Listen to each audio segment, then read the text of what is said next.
Bahamas Tonight, Northern Edition. Welcome back.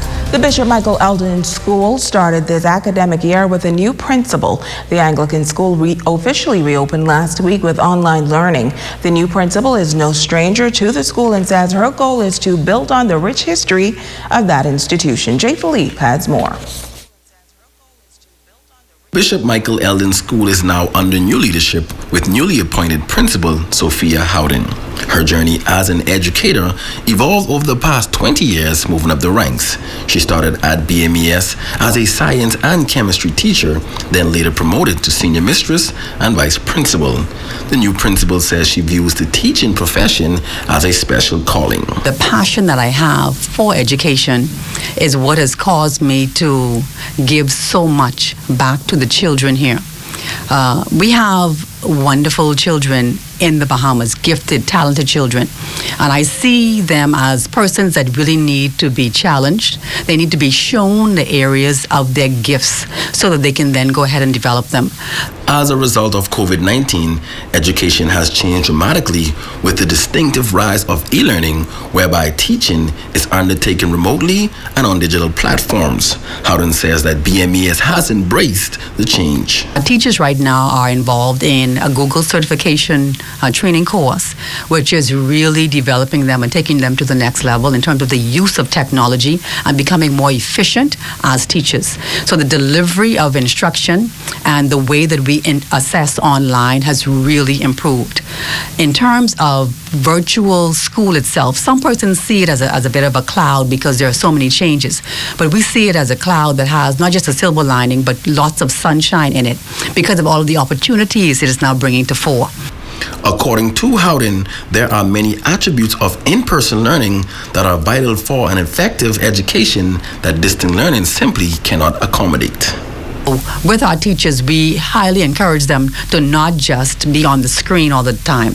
We want them to have activities where the children are away from the screen and they are completing assignments either by themselves or their other activities. And so the whole idea is that we don't want to be on the screen all the time. We want to have them engaged. We want to have them teaching. We want to have them interacting with their classmates. She also added that the school building infrastructure was also upgraded to support the level of education that BMES intends to offer. From a school setting, we have to spend a lot of money putting the infrastructure in place to be able to teach virtually. So you need high-speed internet. You need additional devices in many instances, and the list goes on and on. And so from a school standpoint, we're spending a lot more money in order to be able to deliver that high-quality education that we wish that our children would have. I'm Jay Philippe, ZNS Network News. Well, President of Ruth Nell Technical Institute, Fred Delancey, says the institution is committed to providing quality training for tomorrow's industrial workforce. He says despite the changes caused by the COVID-19 pandemic, the school will begin its new semester next week and will host its orientation and registration session on Monday, September 28th at 10 a.m. at the Hawksville Community Development Center. Our returning students will be invited to participate in orientation, and also be inviting the residents generally to come out and see exactly what is going on. Now, there's one thing, though, due to the pandemic, we are finding it necessary to limit the number of students we accept this semester. So we encourage, that gets to recognize physical and social distancing. So therefore, we're encouraging all residents to register early. We're also asking the community, the industrial community, the churches, and the government to partner with us for a program called Sponsor a Trainee. And although our fees are the lowest in the country for providing such good quality service, there are still a number of persons who are unable to afford good quality technical education.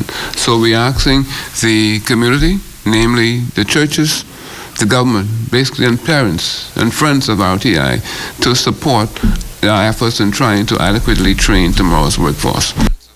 Now, he says since RTI is a technical school, classes will have to meet for face-to-face learning because of the hands-on programs. But to adapt to the COVID-19 environment, he says they have established a health and safety center.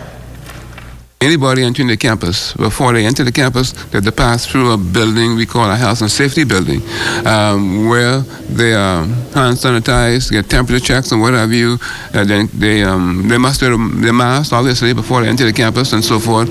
And anybody whose condition is not acceptable, then they will be either referred to the clinic or they will kept in a medical center in the back there until such time they can be escorted home or to a medical facility.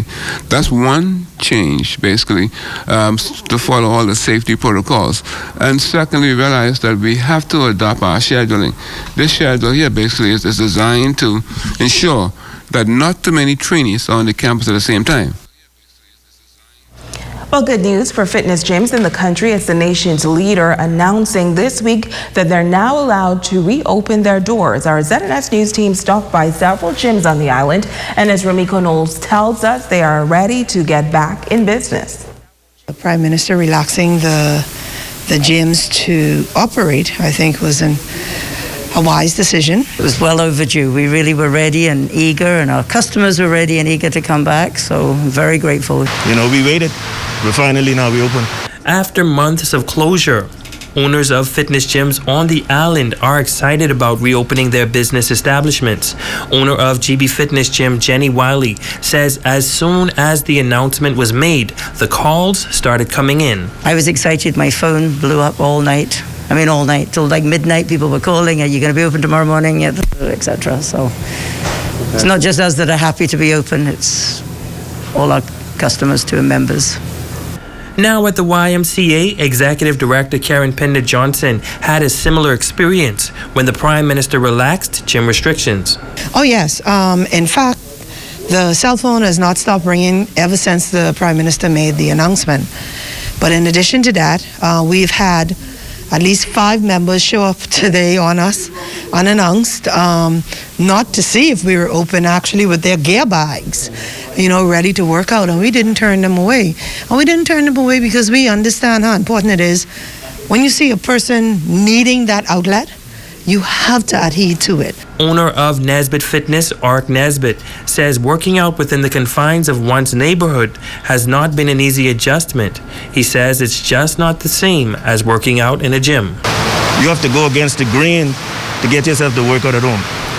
You come into a gym, the entire environment is all about fitness and health. So you condition that when you come to the gym, you're motivated to work. So that's part of the big deal about gyms, is the atmosphere. These gym owners say customers will have nothing to fear when walking into their establishments, as all safety precautions are in place. Since the all clear was given, it's been a nice overwhelming. Matter of fact, I haven't slept since then. It's all about prepping. Had to get the gym ready real quick, get all the protocols in place. Because all protocols will be enforced while you're here at the YMCA.